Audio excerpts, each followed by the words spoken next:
Hello mga ka-sunshine! Kumusta po ang lahat?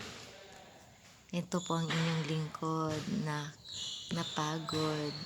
Kakatapos lang po ng aking trabaho.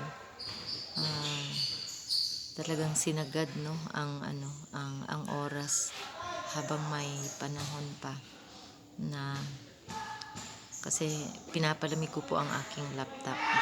Naantay ko po. Kasi nga kakatapos ko lang mag check ng mga anik-anik. So yun lang po mga ka-sunshine. Thank you for watching. Hindi po ako nakaano ng video today. Galing sa bahay. Kaya kung ano na lang tong mga ano ko ngayon. Yung mga ganap ko ngayon. So yan lang po mga ka-sunshine. Thank you for watching and God bless everyone. Have a happy weekend po. God bless. Ingat po ang lahat. Bye-bye.